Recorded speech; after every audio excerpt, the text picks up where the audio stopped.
不只是进攻顿巴斯地区，乌克兰政府发现不对劲，俄军不仅仅是要攻占顿巴斯地区，他们还有可能在乌克兰制造朝韩并立的局面。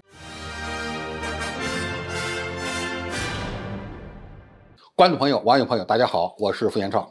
据英国《卫报》报道，乌克兰国防部副部长于当地时间4月2日晚间在脸书上宣称，乌克兰军队已经恢复了所有曾经被俄军占领的基辅地区的失地。近日呢，俄罗斯军队在乌克兰的进攻几乎陷入停顿，乌克兰方面不断放出恢复失地的消息。随着俄乌谈判的进行，双方在有些立场上已经更为接近了。许多人认为，俄军距离结束在乌克兰的军事行动也不会太远了。其实，俄罗斯军方早就发布了作战目标的调整计划，未来俄军将全力攻击位于顿巴斯地区的乌军精锐力量。客观的看，俄军这次改变作战重点，恐怕有实力不济的原因，因为目前部署在乌克兰地区的俄军在数量上并不占优势。那么更主要的原因呢，恐怕还是要根据战场态势的变化做出相应的调整。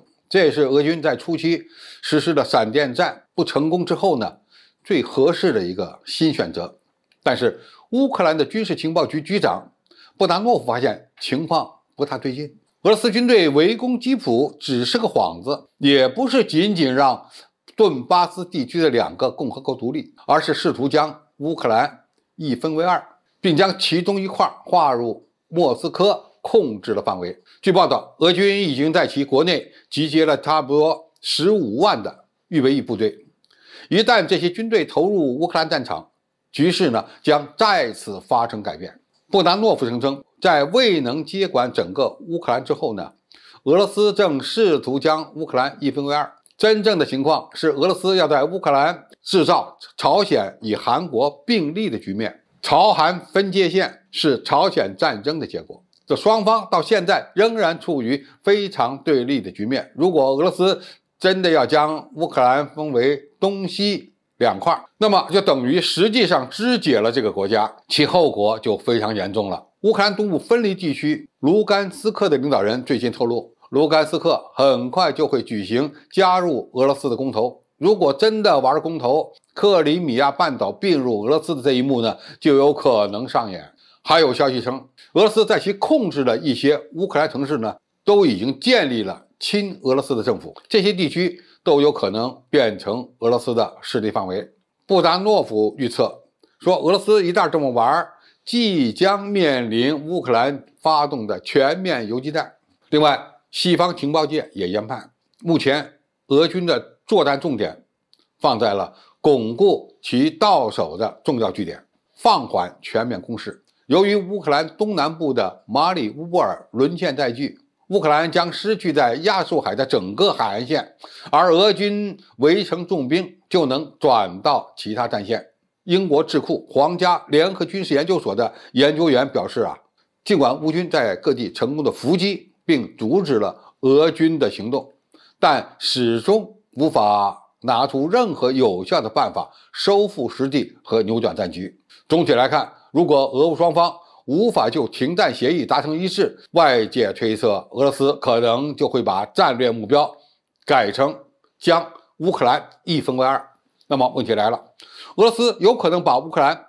肢解成几个国家吗？或者是将乌克兰一分为2呢？可能还真不行。首先，就算俄罗斯在俄军攻占的地区建立了新的亲俄政权，但在短期内